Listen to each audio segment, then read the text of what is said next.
नमस्कार दोस्तों, स्वागत है आप सभी का आपके अपने YouTube channel GK search engine पर। तो दोस्तों, आज के इस वीडियो में हम बात करेंगे शहरी क्षेत्रों की योजनाओं का। ये चौथा पार्ट है। इससे पहले हम 3 योजनाएं और उससे संबंधित क्वेश्चन हम डिस्कस कर चुके हैं। तो आज के इस वीडियो में हम दीनदयाल अंत्योदय योजना राष्ट्रीय शहरी आजीविका मिशन के बारे में बात करने वाले हैं। तो संपूर्ण जानकारी जो EORO एग्ज़ाम से रिलेटेड महत्वपूर्ण है, उन सभी को हम इस वीडियो में डिस्कस करेंगे। और वीडियो के एंड में मैं 10 महत्वपूर्ण क्वेश्चन भी आपको जो पिछली बार एग्जाम में पूछे गए थे इसी योजना से संबंधित, वो भी आपको बताने वाले हैं। तो चलिए शुरू करते हैं। वीडियो को शेयर ज़रूर कीजिएगा। तो सबसे पहले बात करते हैं दीनदयाल अंत्योदय योजना राष्ट्रीय शहरी आजीविका मिशन की। जहाँ इस मिशन की शुरुआत कब हुई ये आपको ध्यान में रखना है। 1 अप्रैल 2014 को, ये लोगो है आप देख सकते हैं, 1 अप्रैल 2014 को दीनदयाल अंत्योदय योजना राष्ट्रीय शहरी आजीविका मिशन की शुरुआत हुई थी। इसका ध्येय वाक्य है मेरा रोजगार उन्नति का आधार। यहाँ सबसे पहले स्वर्ण जयंती शहरी रोजगार योजना जो कि 1997 में शुरू हुई थी। फिर 23 सितंबर 2013 को 2014-15 में इसे राष्ट्रीय शहरी आजीविका मिशन के रूप में पुनर्गठित किया गया था। जी हाँ, बाद में इसका नाम राष्ट्रीय शहरी आजीविका मिशन के रूप में इस योजना को पुनर्गठित कर दिया गया था। फिर 19 फरवरी 2016 जब इसका नाम दीनदयाल अंत्योदय योजना राष्ट्रीय शहरी आजीविका मिशन किया गया था, इसका नाम बदला गया था। ये भी आपसे एग्जाम में ज़रूर पूछा जा सकता है। राज्य में क्रियान्वयन की अगर बात करें तो राजस्थान में स्वायत्त शासन विभाग इसका नोडल विभाग होता है। वहीं अगर बात करें केंद्र और राज्य वित्त पोषण का, तो इसमें 60-40 यानी 60-40 की जो हिस्सेदारी है वो होती है। 60% हिस्सेदारी केंद्र सरकार की और 40% हिस्सेदारी राज्य सरकार की। ये भी ध्यान रखना 2015-16 से है 60-40। पहले केंद्र और राज्य वित्त पोषण इसमें 75:25 था। ये भी आपको ध्यान में रखना है।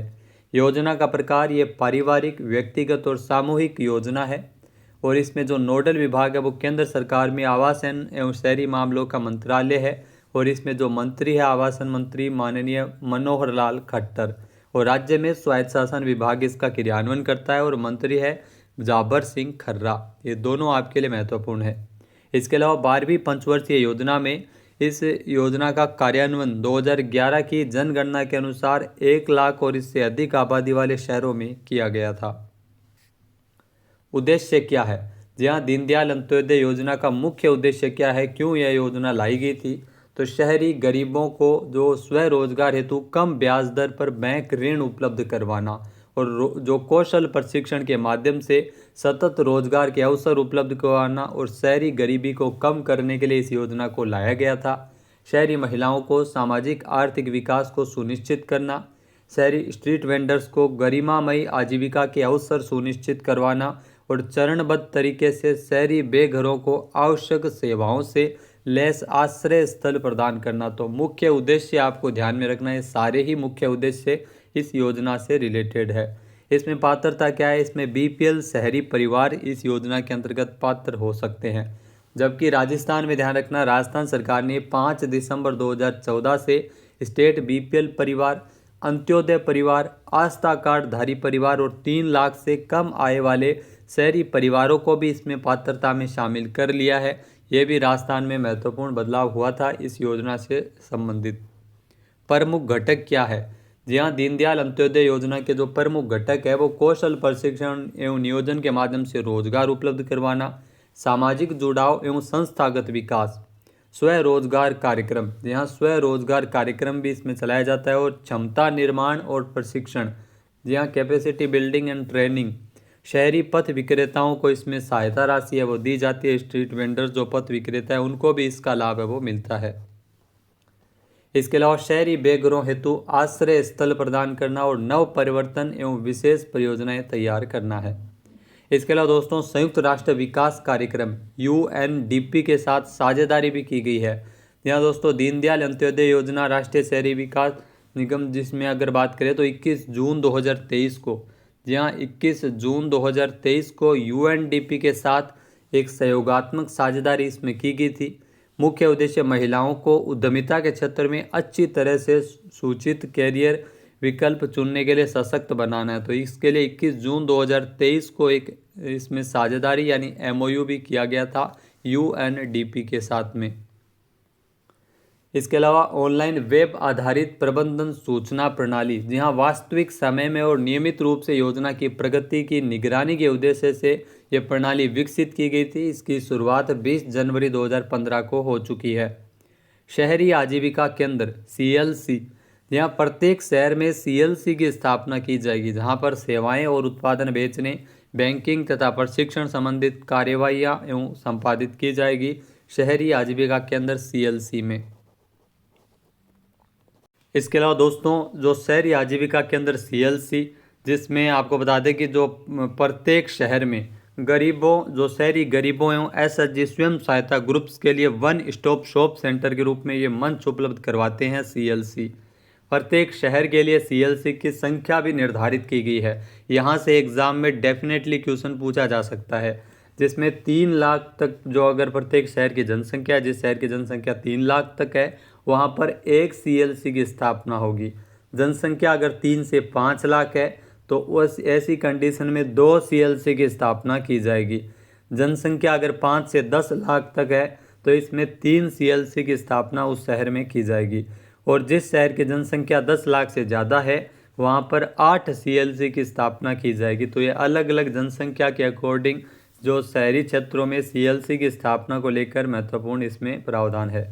CLC की स्थापना हेतु दीनदयाल अंत्योदय योजना के तहत 3 किस्तों में राशि 10 लाख आर्थिक सहायता राशि का प्रावधान है, जो भौतिक आधारभूत ढांचे के निर्माण और इनोवेशन में उपयोग में नहीं ली जाएगी। इसके अलावा स्वरोजगार कार्यक्रम, जहाँ खुद का रोजगार, खुद का उद्यम स्थापित करने के लिए इसमें अलग अलग सहायता राशि इसमें दी जाती है। कम ब्याज दर पर यह ऋण उपलब्ध करवाया जाता है। तो बैंकों के माध्यम से वित्तीय सहायता राशि स्वरोजगार कार्यक्रम के तहत उपलब्ध करवाना, तो ये भी एक घटक है इस योजना का, जिसमें स्वरोजगार कार्यक्रम चलाए जाते हैं। इसमें लाभार्थी की जो आयु सीमा है, स्वरोजगार कार्यक्रम के लिए लाभार्थी की जो आयु सीमा है वो 18 से लेकर 50 वर्ष इसमें आयु सीमा निर्धारित की जाती है। इसके अलावा व्यक्तिगत ऋण, जहाँ परियोजना लागत में जो व्यक्तिगत ऋण है वो 2 लाख रुपए तक है, और स्वयं सहायता समूह को ऋण परियोजना लागत में 10 लाख रुपए तक है, और 7% ब्याज दर पर यह ऋण उपलब्ध करवाया जाता है, और महिलाओं को 4% ब्याज दर पर ऋण उपलब्ध करवाया जाता है। ऋण हेतु किसी प्रकार की बैंक गारंटी की आवश्यकता इसमें नहीं रहती है। इसके अलावा जो कौशल प्रशिक्षण एवं प्लेसमेंट के माध्यम से रोजगार, जी हाँ दोस्तों, कौशल प्रशिक्षण एवं प्लेसमेंट के माध्यम से रोजगार, इसमें आयु सीमा 18 से लेकर 35 वर्ष है। ये भी ध्यान रखना महत्वपूर्ण घटक है इसी योजना का, जिसमें दैनिक मजदूरी करने वाले महिला एवं पुरुषों को विभिन्न ट्रेडों में 3 से 6 माह का प्रशिक्षण इसमें दिया जाता है। प्रशिक्षण पर प्रति प्रशिक्षणार्थी इसमें खर्च है वो 7500 रुपये करती है गवर्नमेंट। तो ये कौशल प्रशिक्षण एवं प्लेसमेंट के माध्यम से रोजगार है वो इसमें उपलब्ध करवाया जाता है। फिर सामाजिक जुड़ाव एवं संस्थागत विकास, तो ये भी महत्वपूर्ण घटक है, जिसमें प्रत्येक स्वयं सहायता समूह का निर्माण है वो इसमें किया जाता है, और प्रत्येक स्वयं सहायता समूह को 10,000 का रिवॉल्विंग फंड उपलब्ध करवाया जाता है। न्यूनतम 3 माह की अवधि तक कार्य करने पर यह फंड मिलता है। एरिया लेवल फेडरेशन, जी हाँ, बस्ती वार्ड स्तर पर 10 से 20 स्वयं सहायता समूह से बना जो संगठन है उसे एरिया लेवल फेडरेशन यानी ALF कहते हैं, और प्रत्येक ALF को 50,000 रुपये का रिवॉल्विंग फंड उपलब्ध करवाया जाता है इस योजना के अंतर्गत। सिटी लेवल पर CLF यानी शहरी क्षेत्र पर जो ALF मिलकर इसका गठन है वो CLF के रूप में करते हैं। इसके अलावा जो मुख्य घटक क्षमता निर्माण और प्रशिक्षण, जिसमें अलग अलग जो नियुक्तियां की जाती है, शासकीय परिषद नगरीय विकास मंत्री इसके अध्यक्ष होते हैं, और जिसमें राज्य स्तर पर योजना क्रियान्वयन का प्रबंधन करना, कार्यकारी समिति शासन सचिव इसमें अध्यक्ष होते हैं, और जिला स्तरीय समिति में जिला कलेक्टर अध्यक्ष होते हैं। ये भी आपको ध्यान में रखना है। फिर है शहरी, इसके मुख्य घटक शहरी बेघरों के लिए आश्रय की योजना, जहाँ आश्रय स्थलों में सुविधाएं उपलब्ध करवाना। इसके अलावा जो राजस्थान में अजमेर नगर निगम द्वारा संचालित आश्रय स्थलों में खुशियों की दुकान, यह भी शुभारंभ हुआ था अजमेर नगर निगम में, ये भी आपको ध्यान में रखना है। प्रति 1 लाख आबादी पर स्थायी समुदाय आश्रय स्थल जो अधिकतम 100 व्यक्तियों हेतु संचालित किया जाएगा। इसके अलावा योजना में राजस्थान की अगर बात करें तो जो दीनदयाल अंत्योदय योजना है इसकी शुरुआत के समय साल 2014-15 में राजस्थान के 40 शहरी नगरीय निकाय इसमें शामिल किए गए थे, जिसमें 33 जिले और किशनगढ़, ब्यावर, मकराना, भिवाड़ी, सुजानगढ़, हिंडौन सिटी, गंगापुर सिटी भी शामिल थे। तो योजना जब शुरू हुई थी तो 40 नगरीय निकाय इसमें शामिल थे। ये भी क्वेश्चन आपसे पूछा जा सकता है।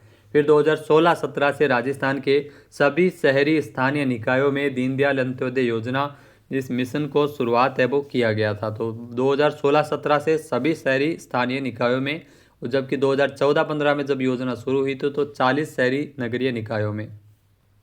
फिर योजना में प्रगति, यहाँ से एग्जाम में क्वेश्चन पूछा जा सकता है। आर्थिक समीक्षा 2023-24 के अकॉर्डिंग वर्ष 2023-24 में 25 करोड़ रुपए दीनदयाल अंत्योदय योजना के तहत राजस्थान में मिले थे, जिसमें 23.62 करोड़ रुपए खर्च किए गए थे। प्रगति की अगर बात करें तो स्वयं सहायता समूह का गठन 3261, स्वयं सहायता समूह को रिवॉल्विंग फंड 2433 और स्वयं सहायता समूह क्रेडिट लिंकेज 837 और स्वरोजगार हेतु ऋण 3217। ये आंकड़े आपके लिए काफ़ी महत्वपूर्ण है। फिर इकोनॉमी सर्वे 2024-25, इसमें राजस्थान सरकार के अनुसार यह मिशन राजस्थान के 213 शहरी स्थानीय निकायों में क्रियान्वित किया गया था। 2024-25 के आर्थिक समीक्षा के अनुसार स्वयं सहायता समूह का गठन है वो 2128, स्वयं सहायता समूह को रिवॉल्विंग फंड 1238, स्वयं सहायता समूह क्रेडिट लिंकेज 465 और स्वरोजगार हेतु ऋण 1447। तो ये आंकड़े हैं, इतने स्वयं सहायता समूह को इसमें तो सहायता प्रदान की गई थी। अब बात करते हैं महत्वपूर्ण प्रश्न जो आपसे एग्जाम में पूछे जा सकते हैं और जो पीछे एग्जाम में पूछे गए थे उनको भी हम कवर करेंगे। तो पहला क्वेश्चन है, दीनदयाल अंत्योदय योजना राष्ट्रीय शहरी आजीविका मिशन इसके स्वरोजगार कार्यक्रम यानी सेल्फ एम्प्लॉयमेंट प्रोग्राम घटक के तहत बैंक द्वारा एक व्यक्ति को अधिकतम कितनी राशि का ऋण दिया जा सकता है।